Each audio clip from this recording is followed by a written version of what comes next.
Doctor साहब, क्या लगता है आपको, कौन कौन से ममालिक ऐसे हैं जिनको ये मुआहदा काबिल कबूल दिखाई नहीं दे रहा? देखें, पहले तो जैसे आपने खुद फरमाया, हम इंडिया की बात कर लेते हैं। देखें, हिंदुस्तान के जो ताल्लुकात हैं माजी में तिजारत के हवाले से, जैसे आपने बात की, सिर्फ सऊदी अरब के साथ नहीं बल्कि पूरी जो अरब वर्ल्ड है उनके साथ।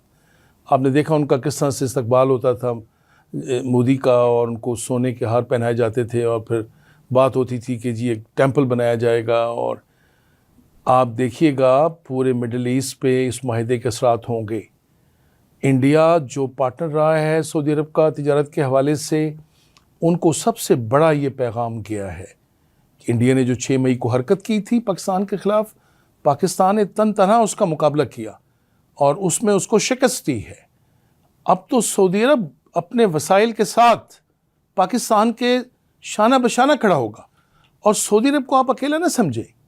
सऊदी अरब का जो किरदार है मिडल ईस्ट में, जो दीगर ममालिक हैं, ये यूनाइटेड अरब एमिरेट्स हैं, आप कतर की बात कर रहे थे या बहरीन की बात कर रहे थे, ये पूरा जो खिता है, सऊदी अरब एक इन्फ्लुएंस रखता है उस पूरे खिते में।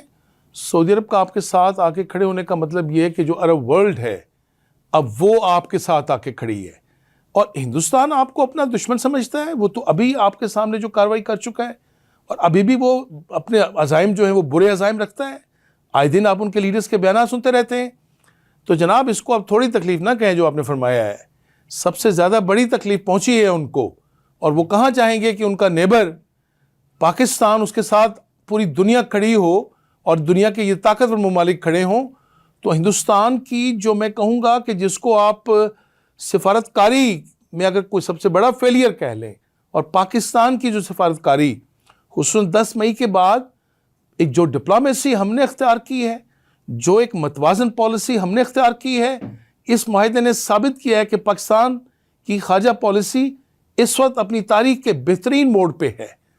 अब हम बात कर लेते हैं दीगर ममालिक की। आपने भी ट्रंप का हवाला दिया जी, जो स्टेटमेंट दिया। देखिए, मुझे ये बताएं कि डोनाल्ड ट्रंप तो ये कहा करता था अपनी, उसने कैंपेन में कहा कि ये कहता, वैसे उसने कहा कि आई लाइक और आई लव किंग सलमान की बात की, साथ ये भी कहा कि सऊदी अरब का जो इक़्तिदार है रॉयल फैमिली का, वो 15 दिन भी कायम नहीं रह सकता अगर हम उनकी मदद ना करें। अमेरिका तो धमकी देता था।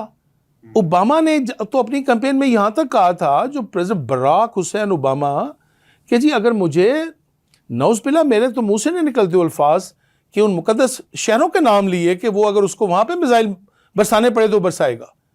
सारा ताल्लुक जो अमेरिका का था सऊदी अरब के साथ, हालांकि इतना बड़ा पार्टनर है ट्रेड का और इतना असला खरीदता है सऊदी अरब, लेकिन ये आए दिन उनको धमकी देते थे।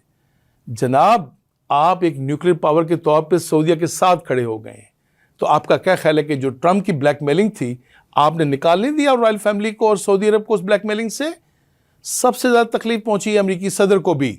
और अमरीकी सदर ने ये जो बगराम की बात की है, ये आपका वैसे उसने जिस तरह डाइवर्जन करते हैं लीडर्स और गलत बयानी से काम लेते हैं, चीन की मिसाल दी है कि हम बगराम में इसलिए आना चाह रहे हैं कि 1 घंटे के फासले पे तो चीन एटम बम बना रहा है, उससे कम फासले पे तो हम बना रहे हैं।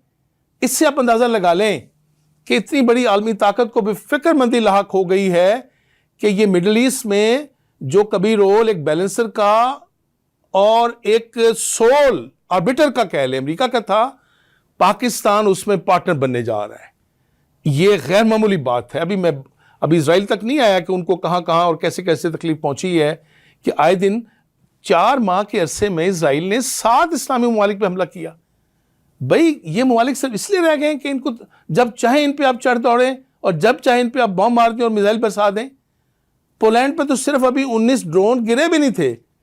पुतिन ने भी इनकार किया कि मुझे नहीं पता कि हमने कोई ड्रोन वहाँ भेजे हैं, और ट्रंप ने भी कहा कि शायद गलती से आ गए हों, और उन्होंने प्रोवोक कर दिया आर्टिकल 4। आपके मुल्क में से ड्रोन गुजर जाएं तो आप कहते हैं कि हम अब इसका इंतकाम लेंगे, और आप जब चाहते हैं जहाँ चाहते हैं वहाँ आप हमला करते हैं। जनाब, यकीन करें, ये पाकिस्तान ने एक बड़ा जुर्रतमंदाना मैं कहूँगा और बड़ा दिलेराना इक़दाम किया है और एक मैसेज दिया है। देखें, इसमें यह नहीं है कि दोनों मुल्क मिल के हमला करेंगे किसी तीसरे मुल्क पे, जैसे कहा भी गया कि हमारे तर्जुमान ने कहा फॉरेन ऑफिस के कि देखें, ये किसी मुल्क के खिलाफ नहीं है। इसमें यह जुबान थोड़ी है कि हम जिस मुल्क, इसमें यह है कि हम अपना दिफा करेंगे। अगर कोई एग्रेसर ये समझता है कि इन दोनों मुल्कों पे वो हमला कर सकता है, तो फिर इन दोनों का सामना होगा उसको। हमने बिल्कुल वही लैंग्वेज इस्तेमाल की जो डिप्लोमेटिक है, जो आलमी मुआहदात में होती है। हमने कतन नहीं कहा कि इससे किसी को ख़तरा होना चाहिए। हाँ, अगर किसी के माशी मफादात पे, दिफाई मफादात पे, तिजारत के मफादात पे ज़द पड़ती है, पाकिस्तान को आप देखिएगा, दिफा तो एक इसका एस्पेक्ट है। जब हम बात आगे बढ़ाएंगे आप देखेंगे कि इस माहिदे के और बड़े गहरे असरात हैं, खिते में भी और पूरी दुनिया में भी।